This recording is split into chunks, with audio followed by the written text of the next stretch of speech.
Hi అండి, అందరికీ నమస్తే. నేను మీ సునీల్ మద్దాల. అంబటి రాయుడు గారు క్రికెటర్, మన ఇండియా క్రికెటర్లో అంబటి రాయుడు గారు చాలామందికి తెలుసు.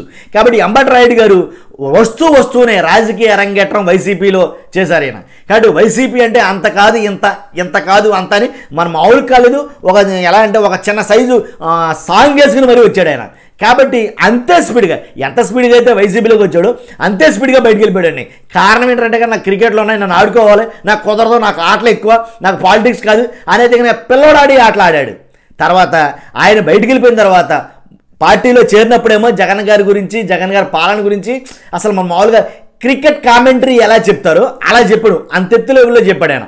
బయటికి వెళ్ళిపోయిన తర్వాత అదే జగన్ గారి గురించి సేమ్ అలాగే మాట్లాడాడు. అబ్బాయి నాకు అక్కడ ఏం కనపడలేదు, నాకు తగ్గట్టుగా ఏం లేదు, అక్కడంతా వాతావరణం భిన్నంగా ఉంది, కాబట్టి నేను దాంట్లో ఏమలేనేమో. అదంతా కాదు కదండి, నేను క్రికెట్ ఆడుకోవాలండి, ప్లీజ్ దాని గురించి వెళ్ళిపోతున్నాను అనేది చెప్పాడు. నిజంగా చూసిన వాళ్ళు చాలామందికి పక్కాలించి నవ్వారనమాట, నోటితోటి ప్లస్ ఇంకా.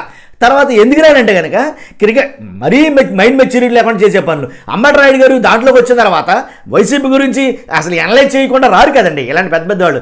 మంచిదా కాదా, మంచివాడా కాదా ఇవన్నీ చెక్ చేసినాక సార్ రావాలి. అలా అయితే వచ్చాడు మొత్తానికి వచ్చినట్టు బయటికి వెళ్ళిపోయాడు అనుకో. బాలు గోడ కొట్టిన బాలు ఎంత స్పీడ్కి వెళ్తాం అంత స్పీడ్కి బయటికి వెళ్ళిపోయాడు. తర్వాత జనసేనలోకి వెళ్ళాడు. ఇప్పుడు ప్రస్తుతం ఆయన ఒక ట్వీట్ చేశాడండి, అది గురించి నేను మీ ముందుకు వచ్చాను, కానీ ఆయన గురించి చెప్పడానికి పెద్దగా ఏమీ లేదు. ఏం ట్వీట్ చేశాడంటే కనుక అంబటి రాయుడు గారు చేసిన ట్వీట్ ఏంటంటే పవన్ కళ్యాణ్ గారు సీఎం అవ్వాలన్నాడు. ఇదొకటి కొంచెం నాకు ఇంట్రెస్టింగ్ అనిపించింది. మొత్తానికి అయితే పవన్ కళ్యాణ్ గారి మీద దృష్టి కేంద్రీకరించినట్టున్నాడు అంబటి రాయుడు గారు అని. ఓకే, ఆ విషయం మీకు చెప్దామని నేను మీ ముందుకు వచ్చాను అనమాట. అంబటి రాయుడు గారు ట్వీట్ ఏంటంటే పవన్ కళ్యాణ్ గారు సీఎం అవ్వాలని, మరి చంద్రబాబు నాయుడు గారు. కాబట్టి మొత్తానికి ఇక్కడికి వచ్చి కొంచెం క్లారిఫికేషన్ మిస్ అవుతుందేమో, ఈయనకి క్లారిటీ మిస్ అవుతున్నాడేమైనా అని అయితే అనుకున్నాను. మొత్తానికి ఆయన అన్నమాట నాకు నచ్చింది, ఎవరో పవన్ కళ్యాణ్ గారు సీఎం అవ్వాలి అని అన్నమాట. సో దాని గురించి నేను మీ ముందుకు వచ్చి ఈ మాట చెప్పడం జరుగుతుంది.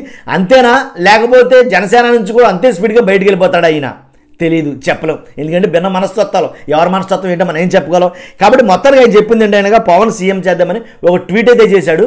దాన్ని చాలామంది జన సైనికులు, జనసేన నాయకులు ఒక రకంగా మార్చారు దాన్ని. ఆ ట్వీట్ని అలా ఉంచేసి జనసేన స్టార్ క్యాంపెయినర్, ఎవరైతే జనసేన తరపున స్టార్ క్యాంపెయినర్గా ప్రచారం చేయబోతున్నారో, సో అలా ప్రచారకర్తగా అంబటి రాయుడు, ఇందాక నుంచి నేను అంబటి రాయుడు అంటున్నాను కదా, ఓకే, అంబటి రాయుడిని ఇక నుంచి వాడతారు ఏంటంటే స్టార్ క్యాంపెయినర్గా అనేది కనుక మాట్లాడుకోవడం జరిగింది. ఏదేమైనప్పటికీ ఒక్కొక్కరు ఒక్కో రకంగా ఉంటారండి, అవన్నీ మనం చూడాలి, వినాలి, తప్పదిక. ఓకే, చూస్తున్నాం మీరు అందరూ కూడా.